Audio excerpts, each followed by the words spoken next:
नमस्कार साथियों। ना रुकना है, ना थकना है, बस मेहनत करके लक्ष्य को पाना है। इसी उद्देश्य और मोटिवेशन के साथ हम लोग बात करें राजस्थान के भूगोल की। राजस्थान के भूगोल में हम अध्ययन कर रहे हैं राजस्थान के भू आकृति प्रदेश। और आज हम भू आकृति प्रदेशों में बात करने वाले हैं कि राजस्थान में कितने प्रकार के बालू का स्तूप यानी रेत के धोरे पाए जाते हैं, जिन्हें हम टीले के रूप में भी जानते हैं। तो देखिए, सबसे पहले तो हमारा जो पश्चिमी मरुस्थलीय प्रदेश है, इसका जब हम विभाजन करते हैं दो भागों में करते हैं। एक शुष्क रेतीला मैदान है, एक अर्ध शुष्क। और जो शुष्क रेतीला मैदान है उसमें भी संरचना की दृष्टि से एक बालू का स्तूप युक्त होता है, एक बालू का स्तूप मुक्त प्रदेश। जो बालू का स्तूप युक्त प्रदेश है, जो शुष्क रेतीले मैदान का लगभग 58.50% है, जिसे हम इर्ग के रूप में, महान मरुस्थल के रूप में जानते हैं, उसमें एक विशेष प्रकार की संरचनाएं पाई जाती है। उन लहरदार संरचनाओं को हम क्या कहते हैं? बालू का स्तूप कहते हैं। तो हम बात करते हैं राजस्थान में बालू का स्तूप कौन कौन से हैं, उनको किस तरह से वर्गीकृत किया गया है और हमें किस तरह से एग्जाम में पूछा जा सकता है।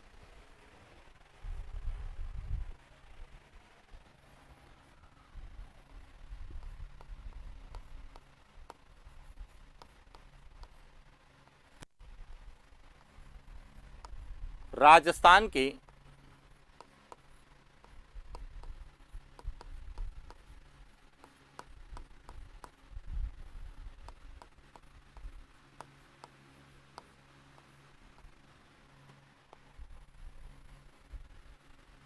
भू आकृति प्रदेश में बात करेंगे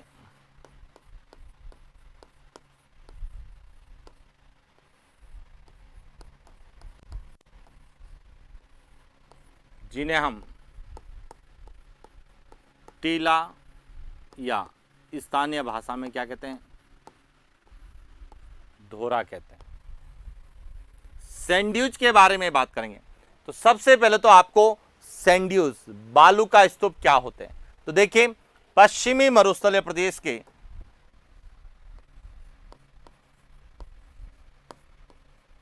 पश्चिमी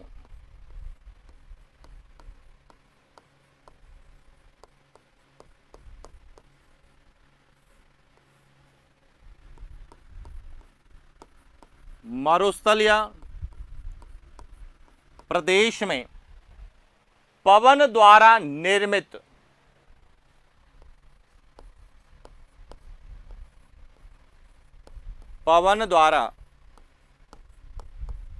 रेतीली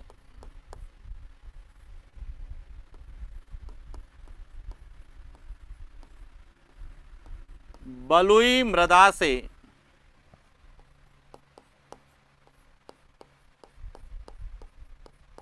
निर्मित लहरदार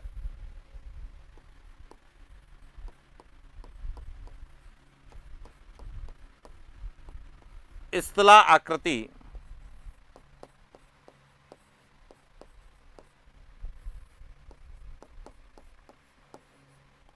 बालू का स्तूप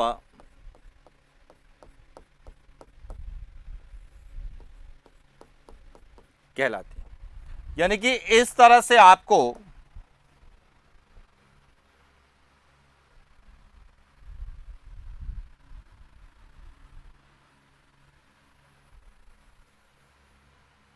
लहरदार जो संरचनाएं मिलेगी, इन लहरदार संरचनाओं को हम क्या कहते हैं?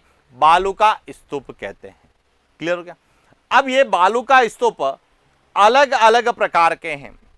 तो देखिए, बालू का स्तूपों का अलग अलग लोगों ने अलग अलग प्रकार से वर्गीकरण किया है। अब इसको समझना यहां से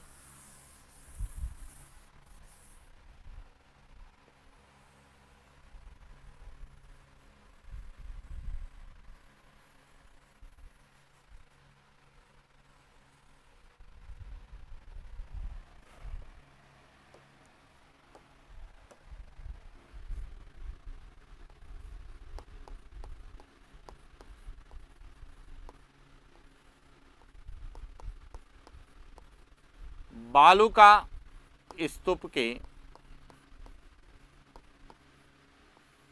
प्रकार। अब बालू का स्तूप कितने प्रकार के हैं, तो देखिए अलग अलग विद्वानों ने अलग अलग कहा।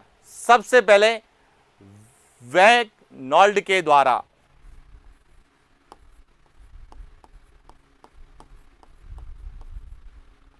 वैगनॉल्ड के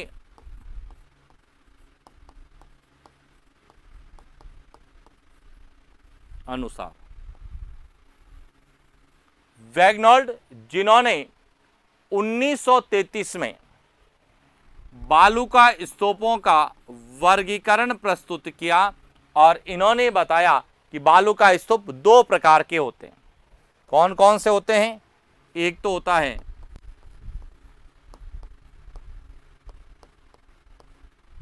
बरखान और दूसरे होते हैं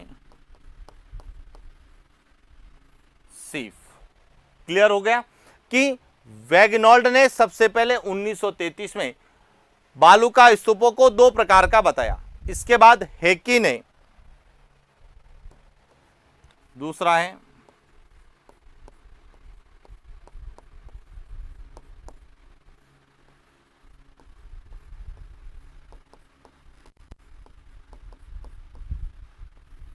जिन्होंने 1941 में बालू का स्तूपों का वर्गीकरण किया और इन्होंने बताया कि राजस्थान में 3 प्रकार के बालू का स्तूप है। कितने प्रकार के हैं?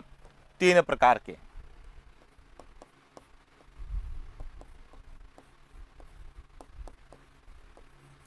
अनुदेदर्य,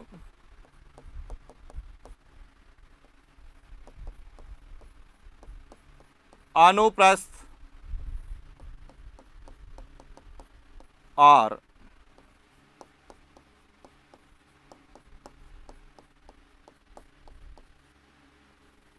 पैराबोलिक। इसके बाद जो तीसरा वर्गीकरण प्रस्तुत किया वह मेकी के अनुसार। किसके अनुसार? मेकी ने 1979 में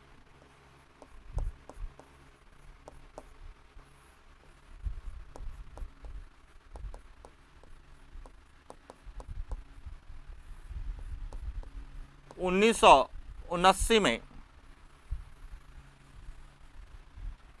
राजस्थान में बालू का स्तूपों को 8 प्रकार से या 8 भागों में विभाजित किया।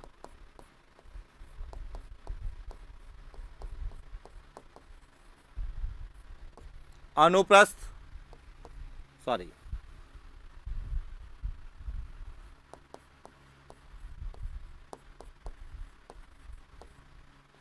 अनुदेदर्य,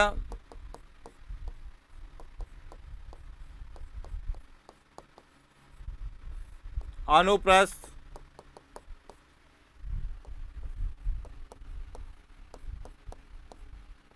बरखान,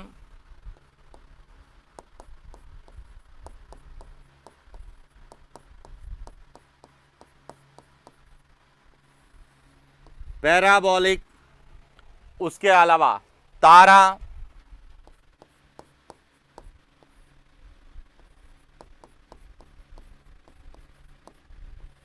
बालू का स्तूप, छठा है अवरोधात्मक बालू का स्तूप,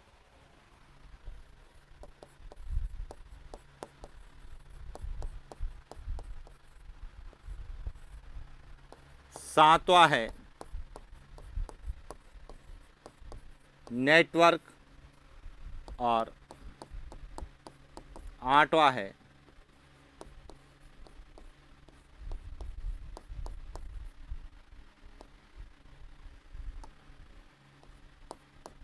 सफ्र काफिज।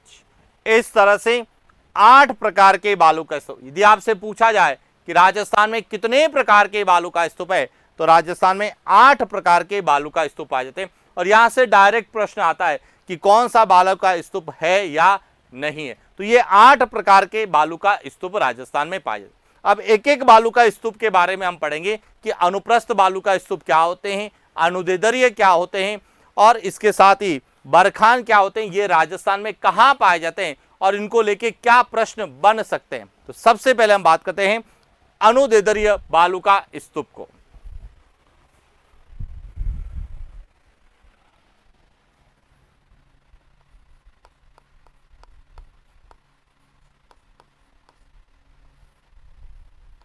राजस्थान के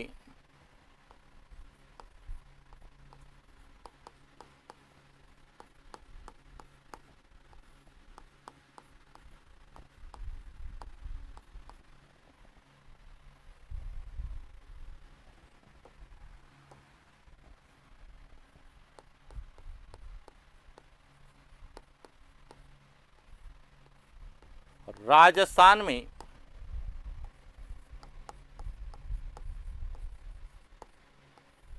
बालू का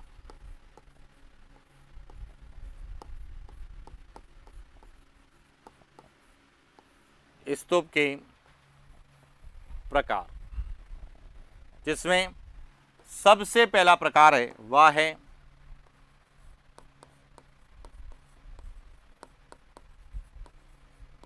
अनुदैर्ध्य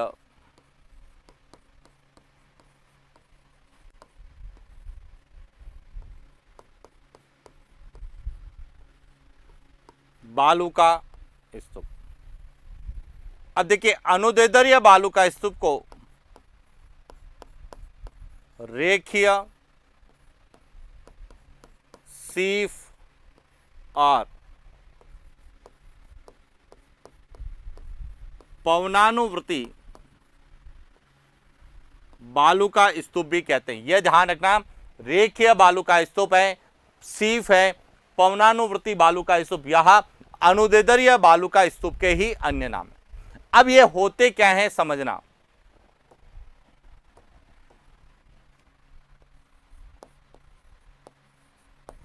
पश्चिमी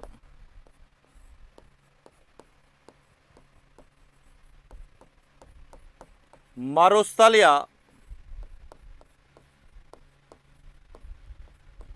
प्रदेश में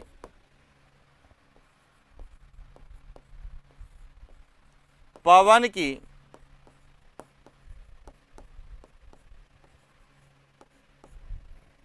दिशा के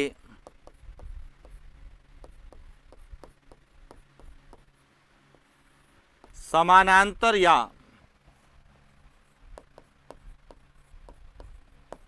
अनुदिश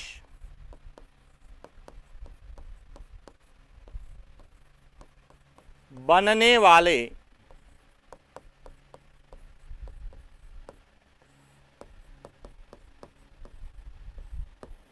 ऐसे बालू का स्तूप जो पवन की दिशा में ही बनते हैं, पवन की दिशा के अनुदिश, जिस दिशा में पवन जा रही है उसी दिशा में बनने वाले बालू का स्तूपों को हम अनुदैर्ध्य बालू का स्तूप कहते हैं। और ये बालू का स्तूप एक ही रेखा में बनते हैं, इसीलिए इन्हें रेखीय कहते हैं। और रेखीय या पवन की दिशा में बनने वाले बालू का स्तूप को ही हम सीफ या पवनानुवर्ती बालू का स्तूप कहते हैं। और इसीलिए यह ध्यान रखना कि अनुदैर्ध्य बालू का स्तूप सदैव एक रेखा में बनेंगे, इसीलिए इन्हें हम रेखीय बालू का स्तूप कहते हैं। अब ये राजस्थान में कहां पाए जाते हैं, बस यह क्लियर होना चाहिए। इसका मुख्यतः विस्तार जो है शुष्क रेतीले मैदान में है। अब ध्यान रखना, राजस्थान में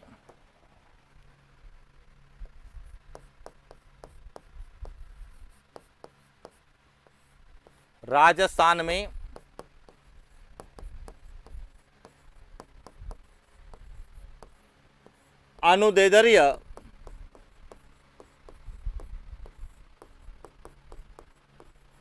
बालू का स्तूप जैसलमेर, फलोदी, बाड़मेर, बीकानेर,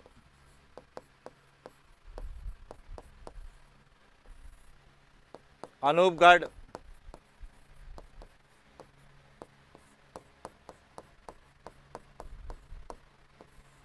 जोधपुर ग्रामीण में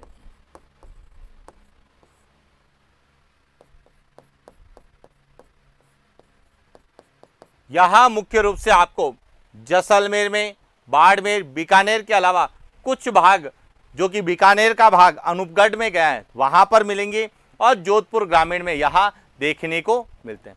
और ये जो बालू का स्तूप होते हैं यहां राजस्थान में सबसे ऊंचे बालू का स्तूप होते हैं, यानी कि राजस्थान में सबसे ऊंचे बालू का स्तूप कौन से होते हैं, तो अनुदैर्ध्य बालू का स्तूप सबसे ऊंचे बालू का स्तूप होते हैं। क्लियर। इसके बाद दूसरा है अनुप्रस्थ बालू का स्तूप।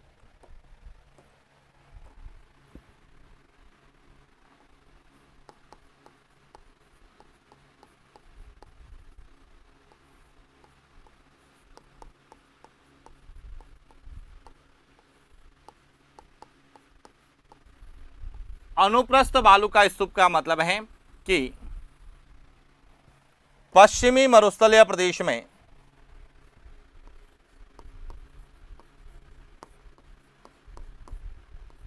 पश्चिमी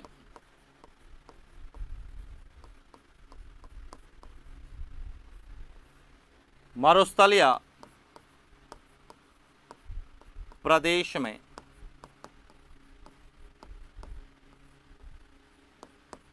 पवन की दिशा के लंबवत या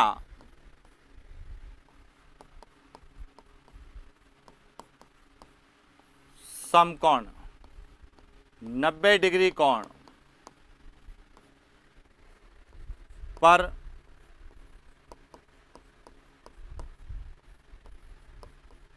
बनने वाले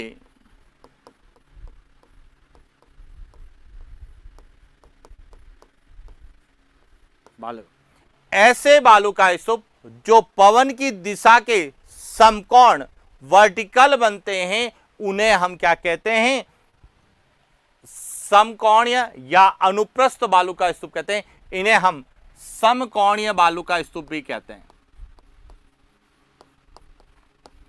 समकोणीय बालू का स्तूप क्यों, क्योंकि यहां पवन की दिशा के 90 डिग्री कोण समकोण पर बनते हैं, इसीलिए इन्हें हम समकोणीय बालू का स्तूप या अनुप्रस्थ बालू का स्तूप कहते हैं। अब यहां पवन की दिशा के अनुदिश बनेंगे और ये पवन की दिशा के समकोण पर लंबवत बनेंगे, वर्टिकल बनेंगे। अब यहां राजस्थान में कहां पर है, तो देखिए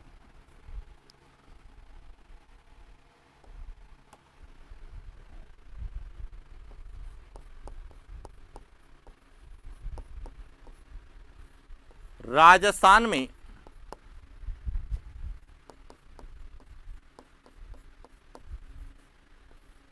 अनुप्रस्थ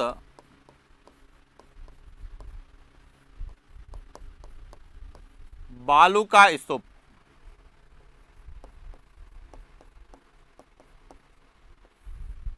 रावतसर हनुमानगढ़ में मिलेंगे। इसके अलावा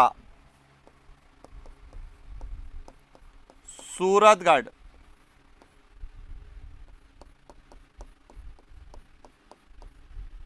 गंगानगर में,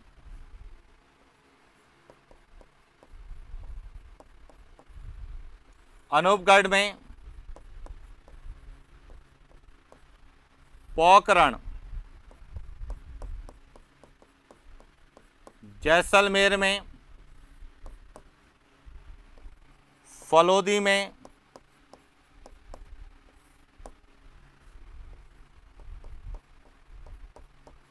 बालोतरा में,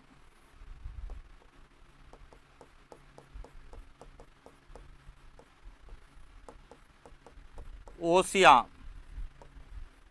जोधपुर में, नागौर में,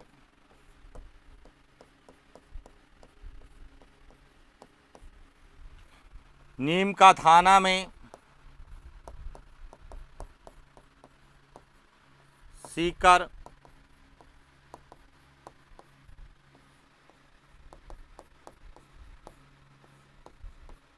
आदि में पाए।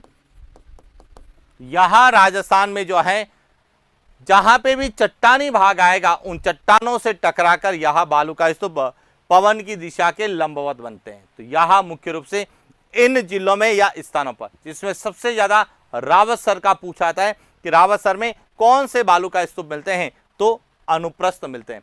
जबकि जैसलमेर, फलोदी, बीकानेर में मुख्य रूप से कौन से मिलेंगे, अनुदेदरीय मिलेंगे। तो इस तरह से बालू का स्तूपों में अनुप्रस्थ और अनुदेदरीय में अंतर है, वह है पवन की दिशा के समांतर और समकोण पर बनने वाले। इसके बाद तीसरा जो है वह है बरखान।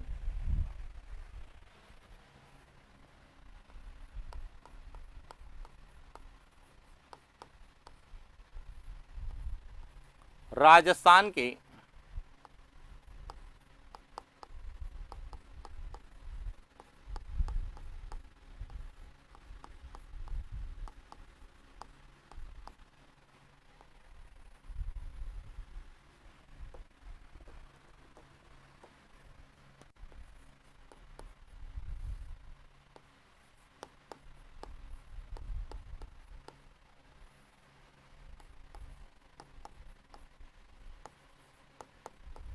जिन्हें बरछान भी कहा जाता है।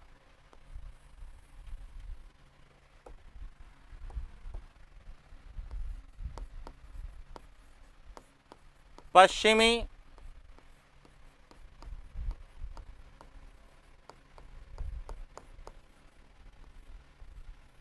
मरुस्थलीय प्रदेश में बनने वाले अर्धचंद्राकार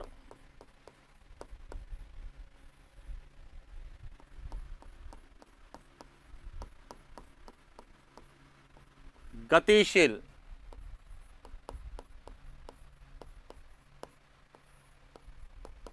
बालू का स्तूप बरखान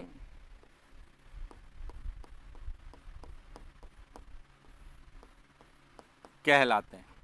यानी कि ऐसे बालू का स्तूप जो कि आधे चंद्रमा के आकार के, जो हवा के साथ गति करते हैं, उन्हें हम अर्धचंद्राकार गतिशील बालू का स्तूप कहते हैं। और इन अर्धचंद्राकार गतिशील बालू का स्तूपों को ही क्या कहा जाता है, बरखान कहा जाता है। और पश्चिमी राजस्थान में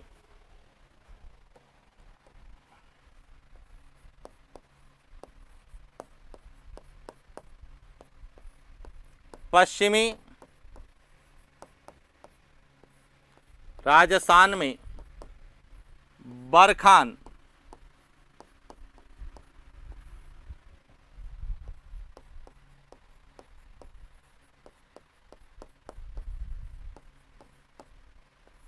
मरुस्थलीकरण के लिए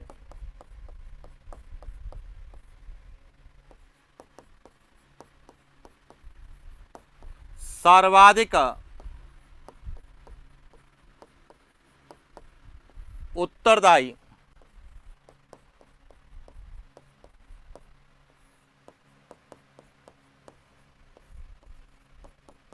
यह भी ध्यान रखना कि बरखान जो है यह सबसे ज्यादा मरुस्थलीकरण के लिए उत्तरदायी है। और राजस्थान में सबसे ज्यादा बरखान जो है शेखावटी प्रदेश में है।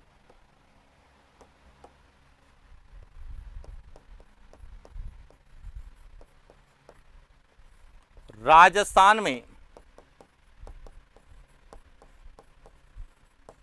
सर्वाधिक बरखान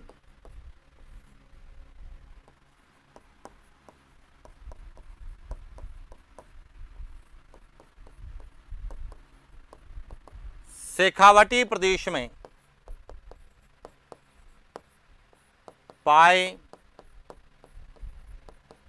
जाते हैं, जिसमें भी हम पढ़ते हैं भालेरी चुरू के जो बरखान है वह सबसे ज्यादा क्या है, प्रसिद्ध है। अब इसके अलावा राजस्थान में कहां मिलेंगे, तो देखिए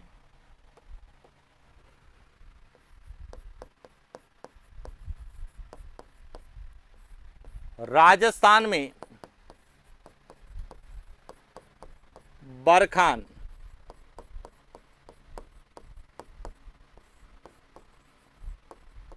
भालेरी चुरू, सीकर,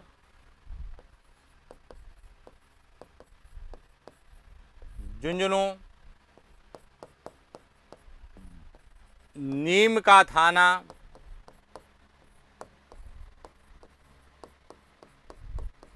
देशनोक, बीकानेर, जैसलमेर,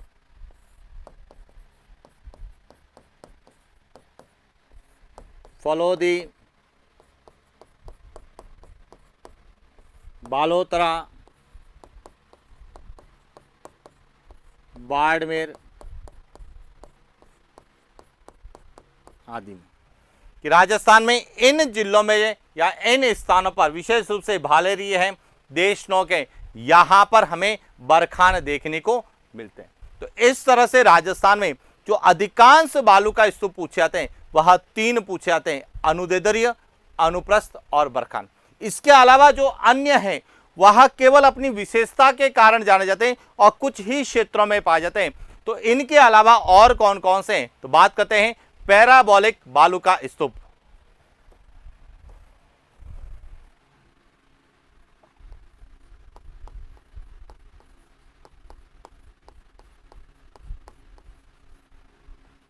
पैराबोलिक या परवलयाकार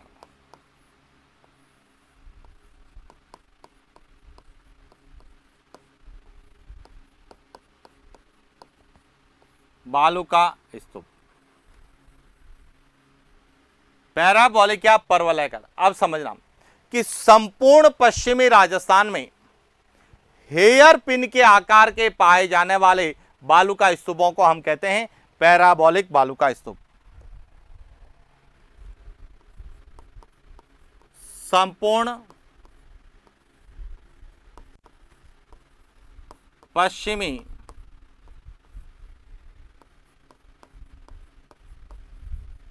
मरुस्थलीय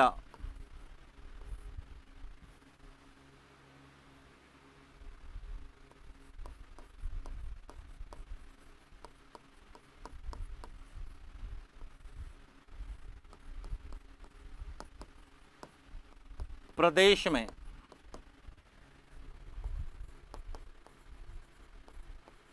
अर्ध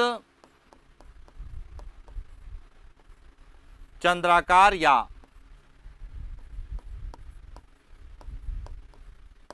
हेयर पिन के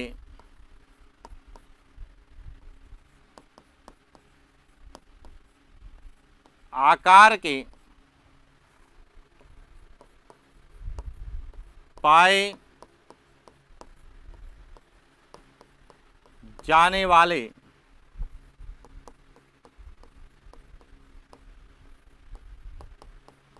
बालू का स्तूप।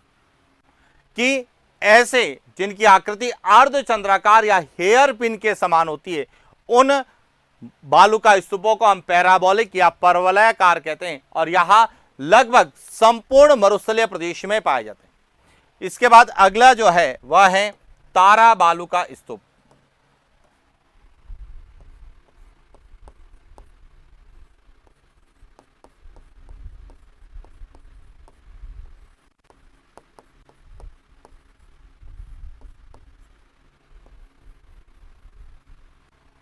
अब देखिए यहां क्या होते हैं,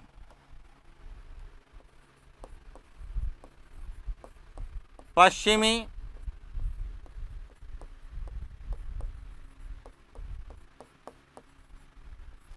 मरुस्थलीय प्रदेश में तारे के समान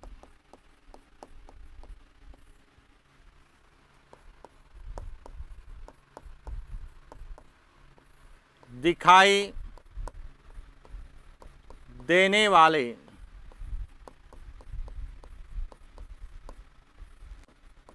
बालू का स्तूप तारा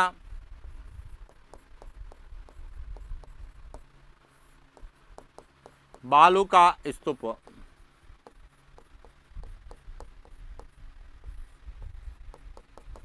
कहलाता है। और राजस्थान में जो है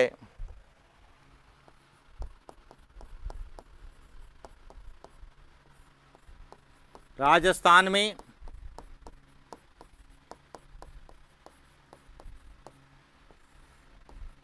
तारा बालू का स्तूप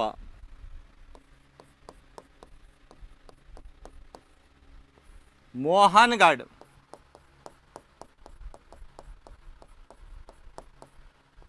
जैसलमेर तथा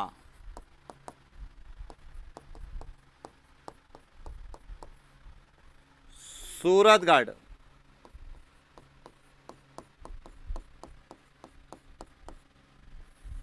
श्री गंगानगर में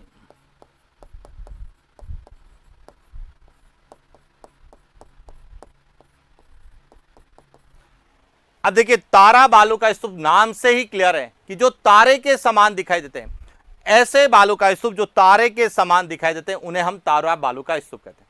और तारा बालू का स्तूप राजस्थान में केवल 2 ही जगह पाए जाते हैं, मोहनगढ़ जैसलमेर और सूरतगढ़ श्री गंगानगर। तो इस तरह से हमें तारा बालू का स्तूप को भी कई बार एग्जाम में पूछ लिया जाता है। इसके बाद और कौन कौन से हैं, तो देखिए इसके बाद एक तो मिलेंगे आपको सब्र काफिज,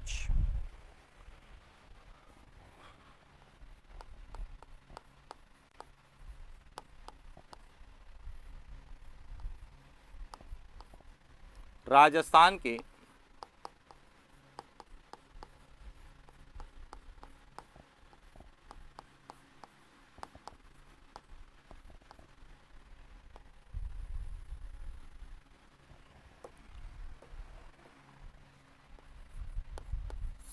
सफ्र काफिज।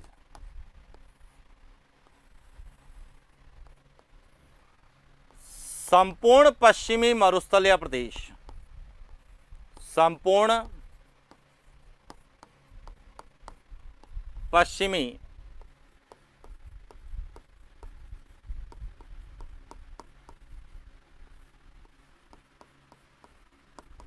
मरुस्थलीय प्रदेश में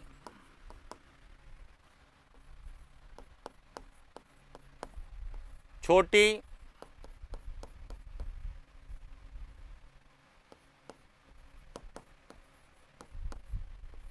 झाड़ियों के सहारे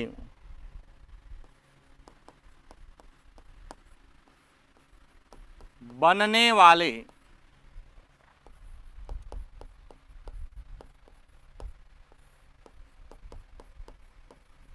बालू का, ऐसे बालू का स्तूप जो छोटी छोटी झाड़ियों के सहारे बनते हैं उन्हें हम सफ्र काफिज कहते हैं।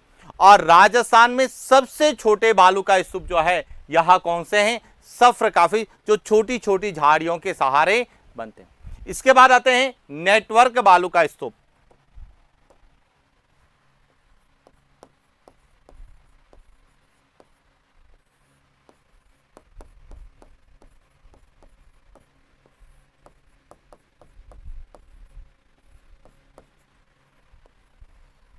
नेटवर्क बालू का स्तूप यानी कि हनुमानगढ़ से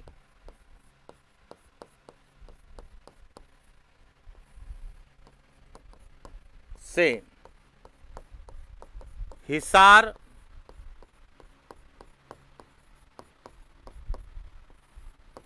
हरियाणा तक पाई जाने वाली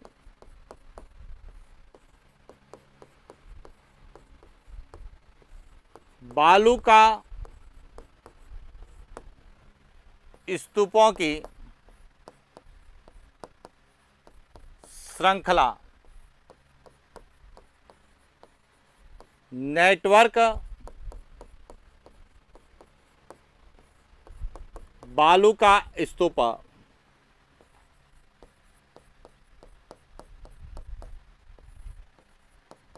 कहलाता, यानी कि हनुमानगढ़ से लगाकर हरियाणा में हिसार तक एक बालू का स्तूपों की लंबी श्रृंखला पाई जाती है। उस पूरी श्रृंखला को संयुक्त रूप से नेटवर्क बालू का स्तूप कहा जाता है। तो नेटवर्क बालू का स्तूप यदि राजस्थान में पूछा जाता है तो हनुमानगढ़ में, जबकि सफ्र काफी जो है यह संपूर्ण राजस्थान में छोटी छोटी झाड़ियों के सहारे पाए जाते हैं। इसके बाद जो आठवां प्रकार है वह है अवरोधात्मक बालू का स्तूप।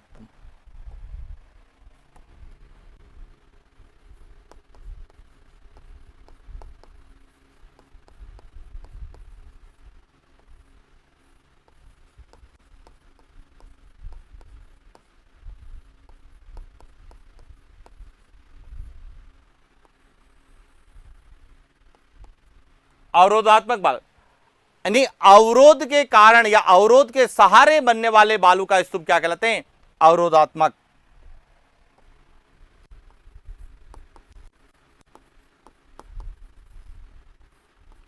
अवरोध के कारण या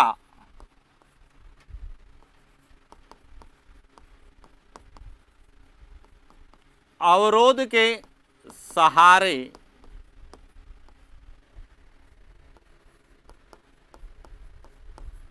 बनने वाले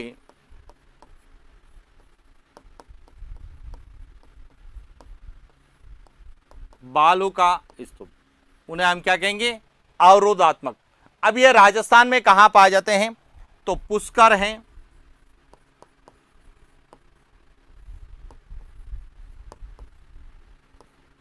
बूढ़ा पुष्कर, जो कि कहां पर हैं? वर्तमान में अजमेर में। इसके अलावा है जोबनेर में,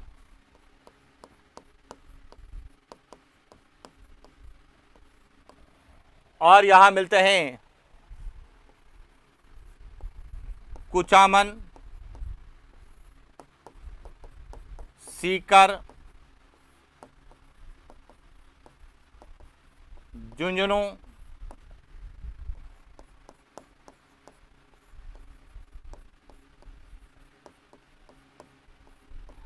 इन जिलों में जो है या इन स्थानों पर अवरोधात्मक बालू का स्तूप पाए जाते। तो इस तरह से हमें राजस्थान में बालू का स्तूपों के बारे में जब पूछा जाता है तो हम 8 प्रकार के बालू का स्तूपों के बारे में अध्ययन करें।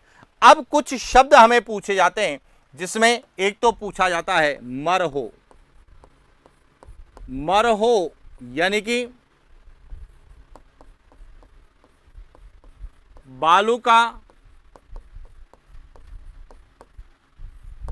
स्तूपों के मध्य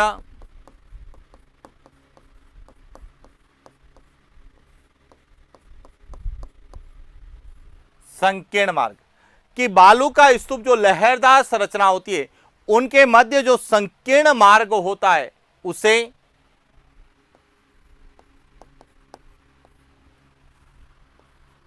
मरहो, घासी,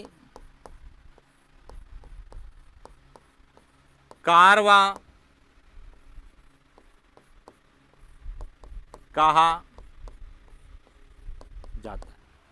और एक बालू का स्तूपों के मध्य बनी अस्थायी झील,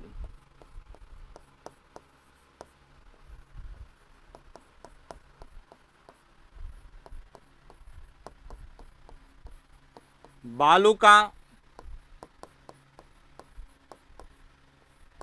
स्तूपों के मध्य स्थित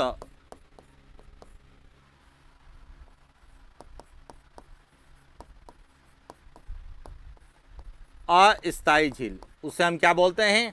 पलाया झील कहते हैं। तो यह भी कहां पाई जाती है? यह बालू का स्तूपों के मध्य या बालू का स्तूप यानी कि मरुस्थलीय क्षेत्रों में यह पाई जाती है। तो इस तरह से हमें पश्चिमी मरुस्थलीय प्रदेश में बालू का स्तूप और बालू का स्तूपों के बीच में जो संरचनाएं पाई जाती है उनको लेके भी प्रश्न पूछे जाते हैं। इसके अलावा एक शब्द और आता है जिसे हम कहते हैं उर्मिका। बालू का स्तूपों पर जो लहरदार छोटी छोटी परतें होती है उन्हें क्या कहते हैं? उर्मिका कहते हैं। तो यह ध्यान रखना,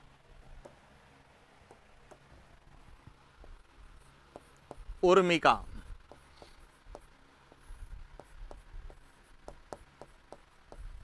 बालू का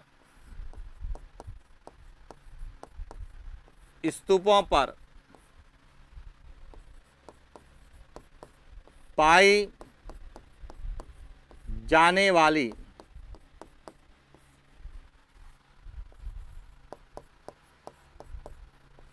छोटी छोटी